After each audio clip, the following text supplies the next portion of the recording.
Om Namo Bhagavate Vasudevaya. Om Namo Bhagavate Vasudevaya. Om Namo Bhagavate Vasudevaya. So we're reading 3rd Canto Srimad Bhagavatam, Chapter 5, Text 46. Pranena te deva kata sudhaya pravrida bhaktya visadashaya ye vairagya saram Pratilabhya Bodham Yatanjanat Yor. Maybe I break that up. Yata. Are you guys with me? Text 46. Oh, I see the side up there. Okay, here, I'll break this word up. Let's see. Yata Naja Nivyor Akunta Dishnyam Pranena Te Devakata Shitaya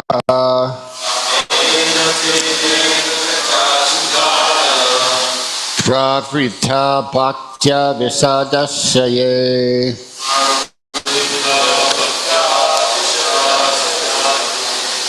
Vairagya Saram Pratilbhya Bodham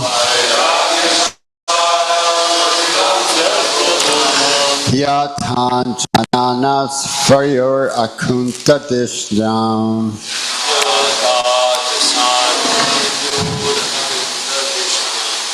Pranena Te Deva Katashitaya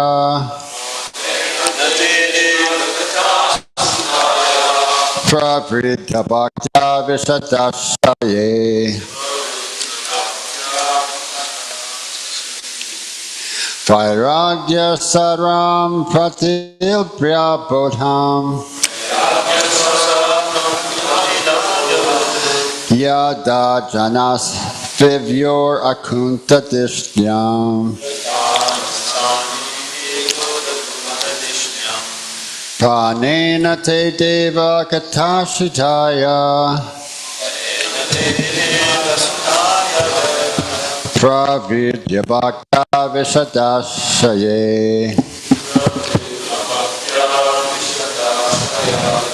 Vairagya Saram Pratilabhya Bodham Yata Janas Vyura Kunta Dishyam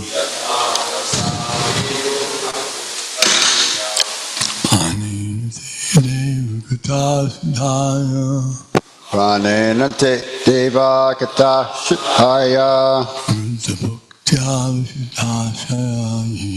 Pravrita Bhaktya Visadashaye Vairagya Saram Pratilbhya Bodham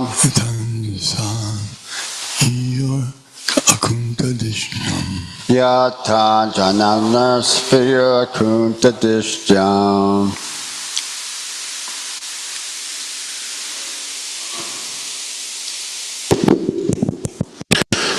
Pranena te deva katha sudaya. Pranena ta deva kata sudaya. Pravruddha bhaktya vishadashaye. Pravriddha bhaktya visadashaye. Vairagya saram pratilabhya bodham. Vairagya saram pratilpa bodham. Yatanja sanviyur akunta dishnyam. Yatanjananisvarya akunta dishyam. Pranena te deva kata sudaya. Pranena te deva kata sudaya. Pravriddha bhaktya vishadashaye. Pravriddha bhaktya visadashaye. Vairagya sarang pratilabhya bodham. Vairagya saram pratilpa bodham. Yatanja sanviyor akunta dishyam. Yatanjananisvarya akunta dishyam. Pranena te deva katha sudhaya. Pranena te deva kata sudaya. Pravridha bhaktya vishadashaye. Pravriddha bhaktya visadashaye. Vairagya saram pratilabhya bodham. Vairagya saram pratipya bodham. Yathanjasa viyur akuntadishnam. Yatanjanasvir akuntadishyam. Pranena te deva kata sudhaya. Pranena te deva kata sudaya. Pravriddha bhaktya vishadashaye. Pravriddha bhaktya visadashaye. Vairagya sarang pratilabhya bodham. Vairagya saram pratilpa bodham. Yatanjasan viyurakunta dishnyam. Yatanjanasvir akuntadishyam. Pranena te deva kata sudhaya. Pranena te deva kata sudaya. Pravriddha bhaktya vishadasayaye. Pravriddha bhaktya visadashaye. Vairagya saram pratilabhya bodham. Vairagya saram pratilpa bodham. Yatanjasan viyur akuntadishnam. Yatanjanasvir akuntadishyam.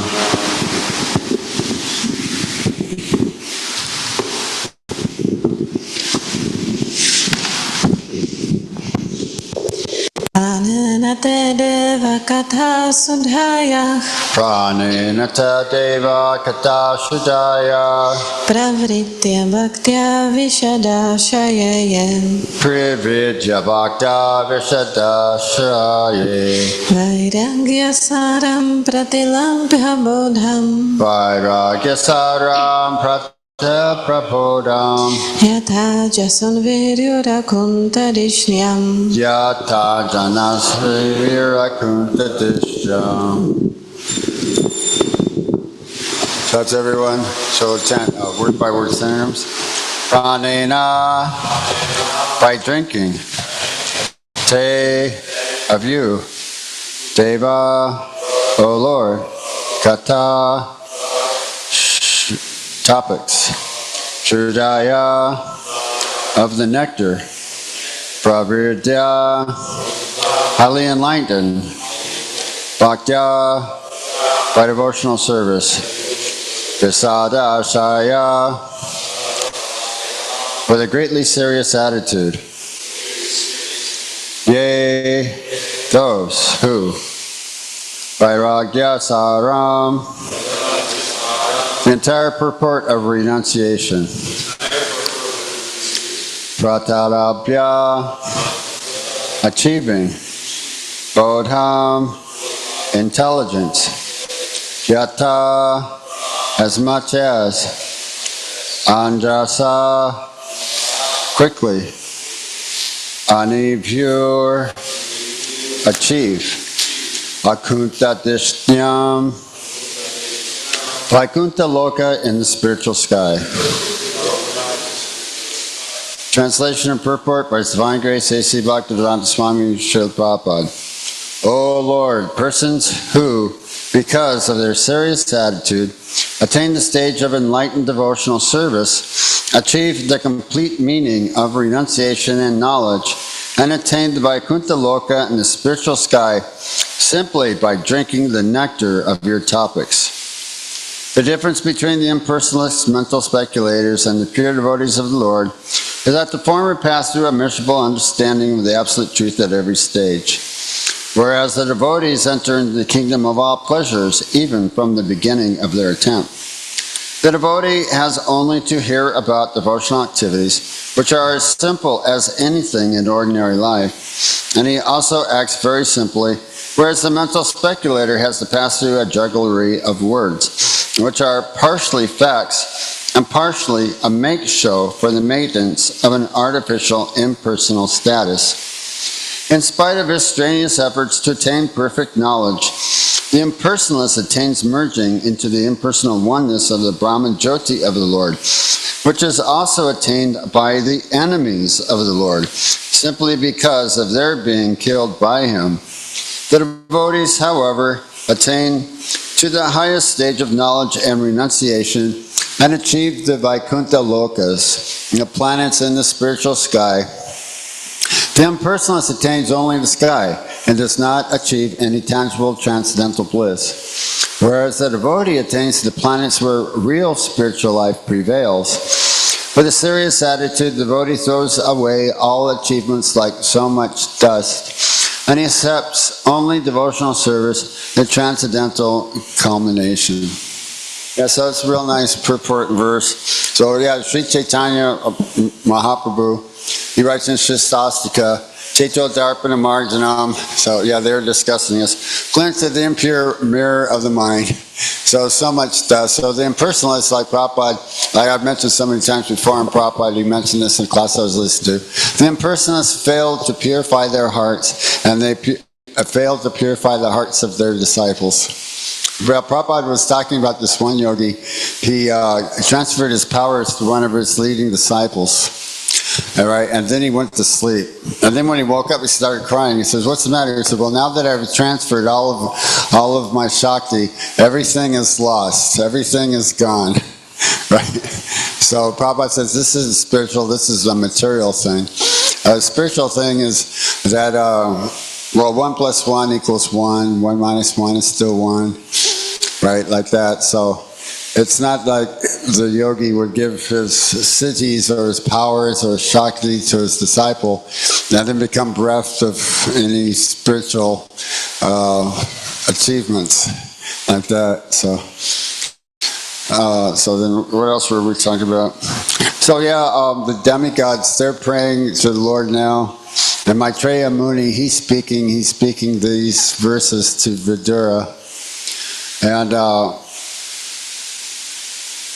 so those who attain to knowledge and renunciation by the process of serious devotional service. Prabhupada mentioned this in a previous report. Tesham Satta Yuktanam Brajatam Pradipurvikam Tadami Buddhi Yogam Tam Yena Mam Pyantate. So those who are devoted and worship me with love, I give the understanding by which to come to me. So it's Buddhi Yoga. Buddhi Yoga. So Prabhupada was just mentioning this in the purport, the Buddhi Yoga or the intelligence. And in comparison to the mental speculators, and the impersonalists, and the devotees, they're going to the original Vaikuntha Lokas in the spiritual sky, whereas the impersonalists, they can achieve only Brahman Jyoti, oneness with the personality of Godhead, which is also the same effect that the demons get when they're killed by the Lord. So that's kind of putting them kind of like on a status of demons, even though they may not realize it, right? But that's the fact. Prabhupada said, this is not a nice prayer. These are insults. Oh my Lord, you have no head, you have no brain, you're brainless, you have no hands, you have no legs, you're lame, you have no eyes, you're blind, you have no ears, you're deaf. So he's saying that this isn't actually the way to approach the Lord, like that, but this is the impersonalist mental speculators would meditate on how everything is actually really like nothing, beyond apparent visible forms, that no words or names can describe it. Actually, no material words can describe it, but the transcendental literature describes the actual real position. Oh yeah, there was, Prabhupada was talking about this too. 3 blind men, Maharaj mentioned this too before. 3 blind men, they wanted to find out what an elephant is. So one blind man, he catches the trunk, he says, oh, it's like a big snake. And then another blind man, he catches the leg and he goes, it's like a big tree stump. It's like a big tree. And another person, he grabs the tail and what is he thinks the tail is? He thinks the tail is something, but and if they take their conclusions and put it together, they're not going to actually really understand what an elephant is. So there's also when the train is on the train tracks, when the light starts to become visible, when the train starts to get closer. Person say, oh, the train is a light. That's what the train is, right? And so then when the train gets a little closer, they hear the horns, right? They can hear the engine, they hear the train, they hear the horns. They go, oh, it's a big, loud sound. It's a light and it's a big, loud sound, right? But then, like when the train arrives in the station, it opens the doors and all the people come out. They can understand. Oh, it's got like so many sections, so many cars. People are sitting in the cars and the seats. Some of these trains, they have restaurants. So they that way you can perfectly conclude what a train is by having personal realization of the train, or hearing about the train from proper sources like that. So if we can hear about the transcendence, hear about the principles of devotional service, and hear about Krishna's pastimes and the glories of his name, from one who's authorized in disciplic succession, then, and serious, with all seriousness and sincerity. Krishna attests to sincerity. Krishna knows how sincere a devotee is. Somebody who's not just, what is it? It was mentioned before, devotees would say that before they were they used the term a professional devotee, right? They shaved their head, they wore their orange clothing, their dhoti and kirta, and going through the movements. But basically, if you have some other motive or some other pretentious desire or some other thing, you're trying to believe it, but you don't really believe it, but you don't want to believe it either because you know what I mean? So that's not actual real sincerity. Real sincerity is, gee, I'd really like to understand this. I really like to know what this is. I really like to become purified, despite all, my endeavors, and maybe some of my endeavors aren't fruitful, but maybe I can try a little harder next time, and if I could just please my spiritual master, my spiritual master is not displeased. If I could just understand the subject matter, if I could just think about this more.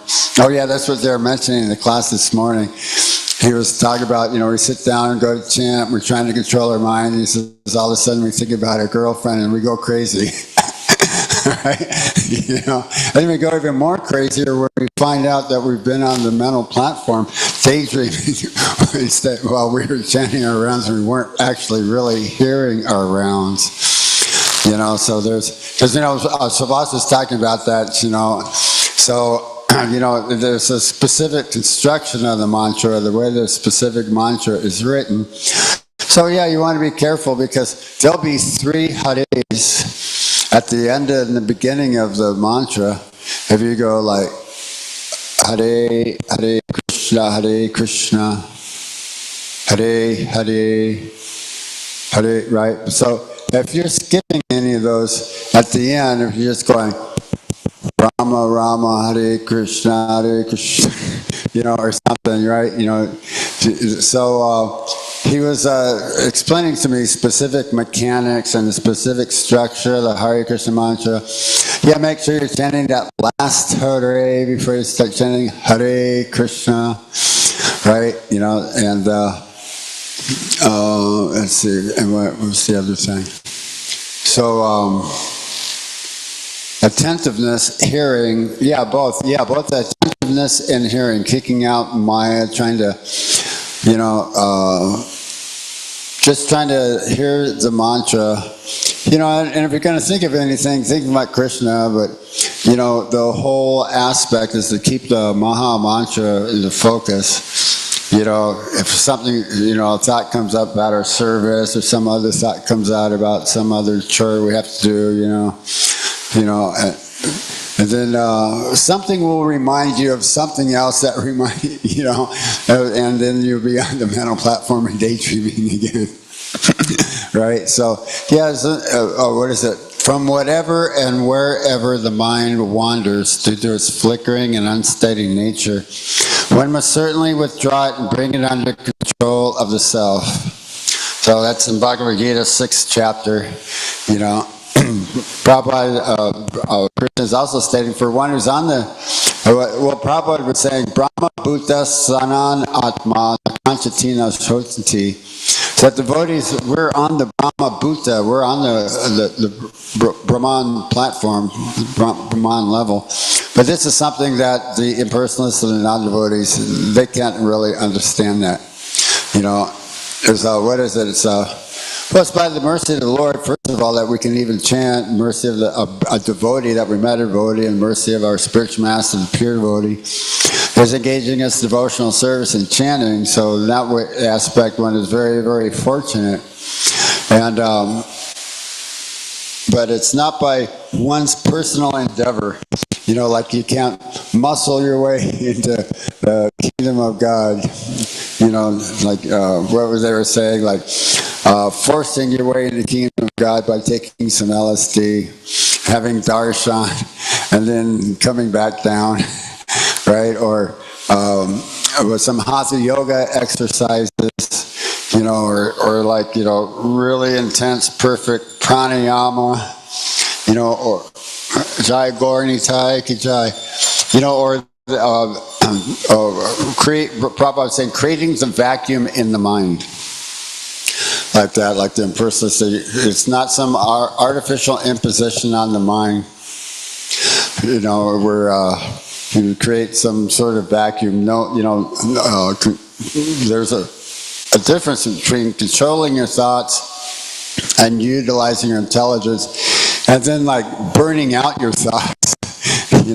Just trying to be practiced so much so that whenever a thought comes in, you immediately stop thinking, immediately stop that process. So we do that in devotional service too, but we're also utilizing this. Prabhupada said, Krishna gave you a brain. You can, you ask about some of the details about a specific service. Well, use your intelligence, Prabhu. Do what you got to do. Use your intelligence. There was some sort of thing. Oh yeah, Eva begot shit. One must approach a spiritual master. It's not like, okay, well, there's no spiritual master around, so I'll wait until a spiritual master shows up. But in the meantime, I'll just kind of do things in my own way, right? But as Prabhupada was saying, no, Eva begot shit. It is imperative that you must have a spiritual master. So one class I was listening to, they were saying, okay, milk a cow if you have to. They're saying, get milk. Well, did you get some milk? No, the store was closed. The stores that were open, they were out of the milk. The delivery wasn't here today. There's a gasoline shortage. They can't deliver the milk. Right. there's a milk shortage. It's like, well, milk a cow if you have to, right? You know, I used to drive out and get the whole milk. You know, it was like on the freeway, and you were driving along, and the freeway is not even a freeway anymore. It's a road. And then the road wasn't even a road anymore. It was a dirt road. And then there was this dairy, right? And I used to fill up these big milk cans, you know, and then drive back down the dirt road to the regular road to the freeway, the highway, back to civilization in Denver, 1400 Cherry Street. So yeah, that was another thing. I keep remembering this because I wanted to say something about Srila Prabhupada. So, you know, like what we've been reading in Srila Leela Prabhupada Amrita, and this kind of corresponds with this verse. Srila Prabhupada came down from his apartment into the temple one morning, and all the devotees, they were chanting really seriously and intensely, and Prabhupada's thinking, oh, this is so nice. My disciples, the devotees, they're making advancement, right? They're making progress, they're making advancement, they're seriously chanting, you know.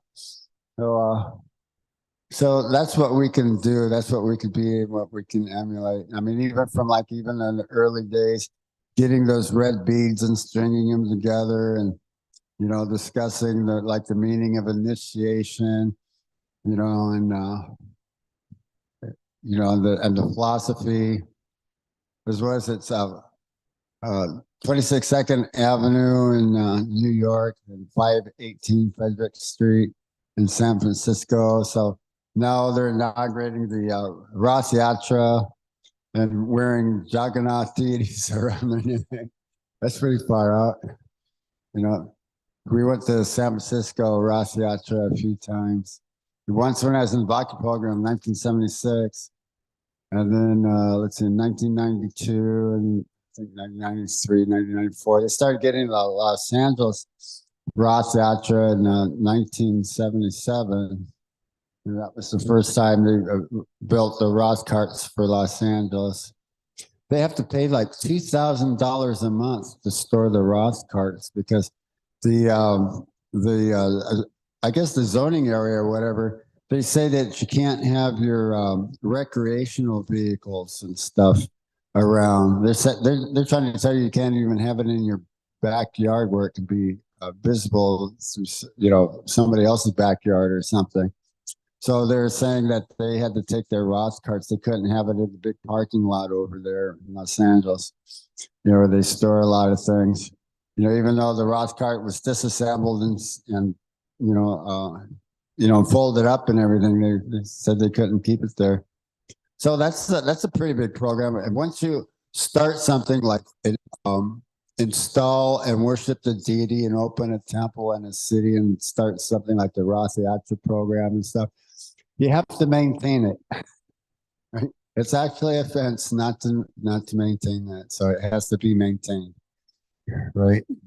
You know, you can't give it up. That's it's too troublesome. It costs $2,000 a month to store the Rasa Yatra cart. So, you know, or whatever, you know, but yeah, you have to maintain it. If you start it, you have to maintain the program and keep it going.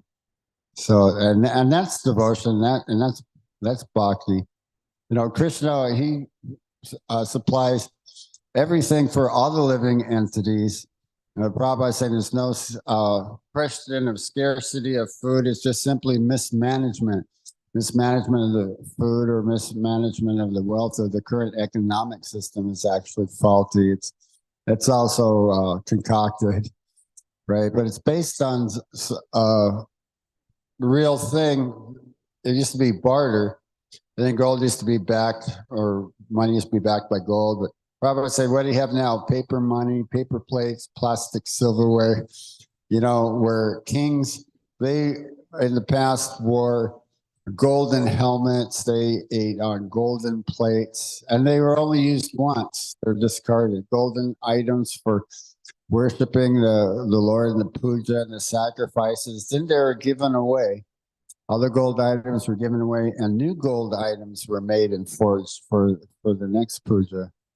Like that every day on a daily basis. So the modern society, we don't have anything like that in place, but it's but there's scarcity and it's a struggle. And, you're taxed on the money when you get it, when you work for it, then you're taxed on the money. The same money you're taxed on when you spend it, you pay a sales tax, and then you pay tax at the end of the year, you know, on all your assets and everything that you have. So it's basically a cheating process. You know, if it's supposed to actually really be used for maintaining the citizens, but the citizens aren't really maintained very well. It's just another cheating process. You know, your friend who's going to legalize abortion, he's the one that made the whole problem with abortion with the superior courts in the first place. He just put all these women with these legal abortions and well, actually, they shouldn't be doing abortions anyways because the karmic reaction is so bad. But put them all at inconvenience, and then you're going to vote for the same guy that put you at inconvenience because he just made himself look better by making abortions legal.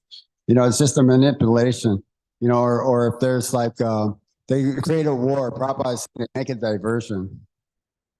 So these are the things that we can purify in the Kali Yuga by hearing Srimad Bhagavatam. This is the greatest conquest. This is the greatest sacrifice, and this is the sacrifice that is just recommended by the great sages at Namasaranya to hear at the beginning of the Kali Yuga, that now that Kali Yuga has commenced and the Lord has left for his own abode, what type of sacrifice should be performed? So that'd be Shravanam Kirtan Vishnu Smaranam Padasevanam Archavandana, like that. Bly Maharaj tells his father, hearing, chanting, and remembering about Vishnu, you know, like that. So, oh yeah, they were saying that pure devotee, he desires everything for the Lord. So instead of desiring everything for yourself, like you want to hear a really cool stereo, you want to get the new album that just came out by your favorite band, right? Well, you can be thinking about, you know, setting up the sound system for a festival for Krishna and make, you know, and improve on the sound, make it sound good and choose the appropriate kirtans and melodies, you know, like that. So you can desire for Krishna, it's the same thing, but instead of for yourself, for your sense gratification, it's for Krishna. Now, Prabhupada used the example. If you have a flower and you pick the flower and you give it to your girlfriend, well, that's sense gratification. But if you see the flower and think, oh, that's a nice flower, and you pick the flower and you offer it to Krishna, and that's Krishna consciousness. And so, is there any questions or comments or anything? Or did Maharaj want to make a statement? Or I guess class is almost done. That's almost over. Yeah, Maharaj want to speak.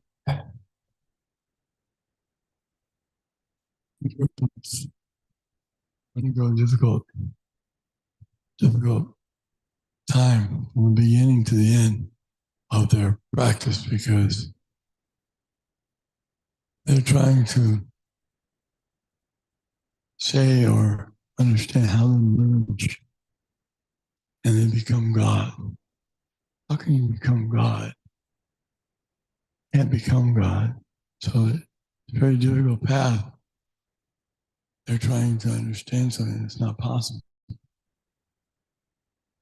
And even the merging that they have, it's troublesome. Klesha Jagatara Station Vyakta Vyakta. Try to understand this impersonal. For a person to try to imagine it impersonal, it's very difficult, very troublesome. The whole process is troublesome and difficult, and whereas the process of devotional service is very easy. Everyone can take part in it. It doesn't have to be a word juggler. Everyone can hear about Krishna's activities and become purified.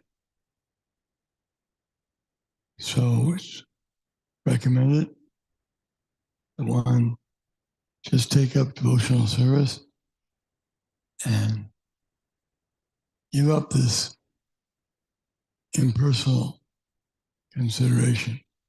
Although it's very popular now, but they don't, those who try to practice it, they don't get very far, don't make much progress because they're trying to understand they're not the body. But to understand you're not the body, you need something to understand what you are. And they don't know what they are. So they become confused. Thank you very much for that. Yeah, that's Rabbi was saying 1918, not this, not this, not this. And even from from what I was studying stuff from, the impersonalists, what they were saying is putting yourself out on a limb, okay, I'm not this. We say this too.